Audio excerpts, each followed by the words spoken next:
आ रही है यूपी उपचुनाव को लेकर। इस वक्त की बड़ी खबर आपको बता दें, आरएलडी जो है वो आगे की ओर इस वक्त नजर आ रही है। वहीं कुंदरकी से समाजवादी पार्टी आगे है, करहल से समाजवादी पार्टी आगे है। बहुत इनिशियल ट्रेंड्स हैं, तो ये ना बिल्कुल वैसे ही ट्रेंड है जैसे होने चाहिए। जैसे अगर मीरापुर की बात करेंगे तो आरएलडी की सीट है, वहां पे आगे है। अगर हम बात करें कुंदरकी की तो समाजवादी पार्टी जो है वो मतलब एंटिसिपेटेड है। अभी जो ट्रेंड है वो एंटिसिपेटेड है।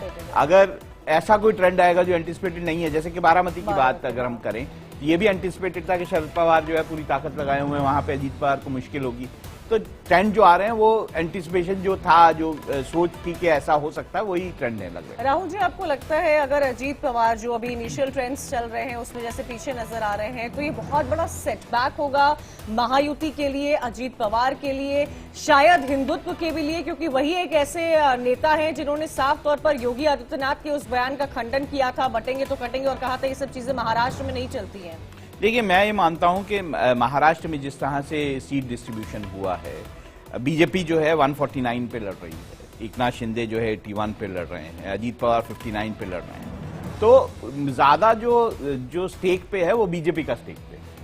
जो महाराष्ट्र में लोकसभा के चुनाव जो ट्रेंड दिखाते हैं उसके हिसाब से जो है महायुति पहले ही डिसएडवांटेज पे है। अगर मैं उस नतीजों को मानूं कि किस तरह से लोकसभा में जो नतीजे आए उसको मानूं, तो महायुति जो है वो बैकफुट पे है इस वक्त।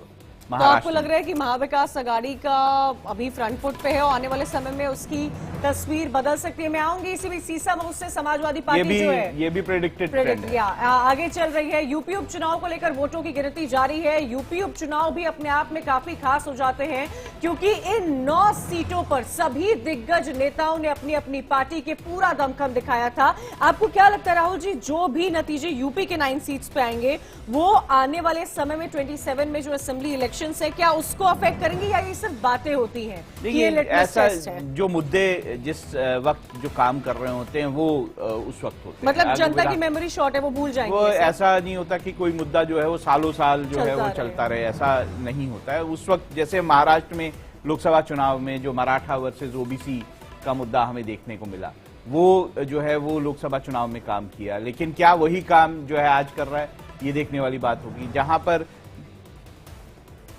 ठीक है, इसी बीच बड़ा अपडेट यहां दे देते हैं। उत्तर प्रदेश को ही लेकर चर्चा हो रही थी। 9 सीटों के उत्तर प्रदेश से रुझान सामने आ रहे हैं। 6 सीटों पर भारतीय जनता पार्टी इस वक्त आगे की ओर जाती हुई नजर आ रही है।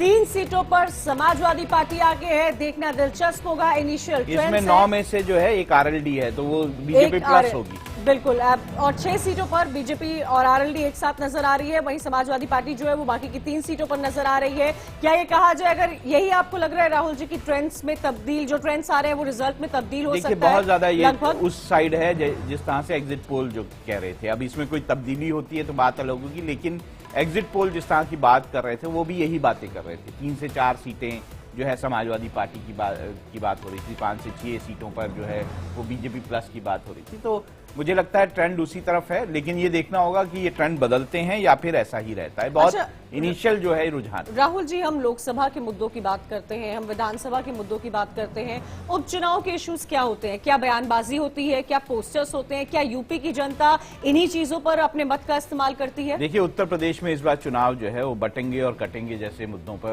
लड़ा गया है। बयानबाजी नहीं है वो। देखिए, बहुत साफ है कि इन सारी सीटों पर जिस तरह से जो है धर्म के नाम पर चुनाव लड़ा गया है, और ये बात की गई है कि मुसलमान वर्सेस हिंदू जो चुनाव को बदलने की कोशिश की गई है, उसका ये आपको देखना होगा कि क्या वो काम किया है बीजेपी के लिए, नहीं काम किया है। तो ये सारी मुद्दे हैं। दूसरा ये बात है कि लोकल मुद्दे जो हैं वो जो है उपचुनावों में बहुत ज्यादा काम करते हैं कि सरकार ने वहां पे काम किया कि नहीं। राहुल सर, एक बड़ी खबर आ रही है, उसका रुख कर लेते हैं। दुमका से बसंत सोरेन आगे चल रहे हैं और बरहेट सीट से हेमंत सोरेन जो इनकमेंट जो है सीएम है वो इस वक्त आगे चल रहे हैं। बरहेट सीट से हेमंत सोरेन और बसंत सोरेन जो है दुमका सीट से आगे चल रहे हैं। ये 2 बड़ी अपडेट, और नंबर्स को ध्यान में रखिएगा। महाराष्ट्र में महायुति 25 सीट पर आगे, महाविकास आघाड़ी 17 सीटों पर आगे, झारखंड में 6 सीट पर बीजेपी प्लस आगे, बीजेपी गठबंधन, और 3 सीटों पर जेएमएम प्लस आगे, यानी जेएमएम कांग्रेस का गठबंधन। इसी तरह से उत्तर प्रदेश के अगर बाय इलेक्शंस के आप फिगर को देखेंगे, जो सबसे टॉप पर आपको स्क्रीन पर दिखेगा, वहां पर 6 सीट पर बीजेपी आगे चल रही है, 3 सीट पर समाजवादी पार्टी। और फिलहाल बीएसपी और आरएलडी का खाता रुझान के मामले में नहीं खुला है, लेकिन जैसे कि राहुल जी लगातार दर्शकों को आप बता रहे हैं कि ये बहुत इनिशियल ट्रेंड्स हैं और इसमें बदलाव होंगे। अभी पोस्टल बैलेट्स खुले होंगे, 9 बजे के आसपास ईवीएम खुलने शुरू हो जाएंगे। मैं यही बात कह रहा था कि देखिए बहुत इनिशियल ट्रेंड है, अगर यही ट्रेंड रहते हैं, अगर हम उत्तर प्रदेश बाई इलेक्शंस की बात करें, उपचुनावों की बात करें, तो यही तो प्रेडिक्शन था ना कि 6 सीटों पर जिसमें बीजेपी प्लस जो है पार्टियां, मतलब खासतौर से जो आरएलडी है वो एक सीट पे है और बाकी पे बीजेपी का प्रभुत्व ज्यादा दिखाई दे रहा था। 3 से 4 सीटों पे बात हो रही थी कि जो समाजवादी पार्टी है वो आगे रहेगी, तो वही ट्रेंड हमारे को दिखाई देता है। लेकिन मैंने जैसे आप भी कह रहे थे कि इनिशियल ट्रेंड है, उसको देखने की वाली बात होगी। अब जैसे दुमका की सीट की बात हुई है तो बसंत सोरेन वहां पर है। इसी बीच ये बड़ा अपडेट आ रहा है, नागपुर साउथ से देवेंद्र फडणवीस जो है वो आगे की ओर जाते हुए नजर आ रहे हैं। कोई फर्क नहीं पड़ेगा, देवेंद्र फडणवीस जीतने वाले हैं। जितनी बातें तो कोई बड़ा नहीं, लगभग जो भी इनिशियल ट्रेंड्स अभी आ रहे हैं वो एंटिसिपेटेड एक तरह से बताए जा रहे हैं। नागपुर साउथ वेस्ट से देवेंद्र फडणवीस इस वक्त आगे की ओर जाते हुए नजर आ रहे हैं। तो बड़ी खबर नागपुर साउथ वेस्ट से, जो कि सेफ सीट है देवेंद्र फडणवीस के लिए। देवेंद्र फडणवीस आगे चल रहे हैं, उनका वहां से जीतना लगभग तय माना जा रहा है। महाराष्ट्र के यवतमाल से बीजेपी के मदन येरावार आगे चल रहे हैं, यह भी जानकारी मिल रही है। ट्रेंड्स लगातार देखते रहिए। महायुति 30 सीटों पर आगे हो गई है, 47 सीट का रुझान आ चुका है। महाविकास अघाड़ी 17 पर रुकी हुई है। झारखंड में बीजेपी 7 पर पहुंच गई है, 10 सीटों का रुझान आ गया है। 3 सीट पर जेएमएम प्लस यानी कि जेएमएम कांग्रेस गठबंधन आगे चल रही है। जेएमएम कांग्रेस आरजेडी का गठबंधन जो है। एक और बड़ी खबर, बारामती से अजीत पवार आगे चल रहे हैं। अजीत पवार के लिए भी सेफ सीट है, इसलिए यह भी एंटीसिपेटेड है।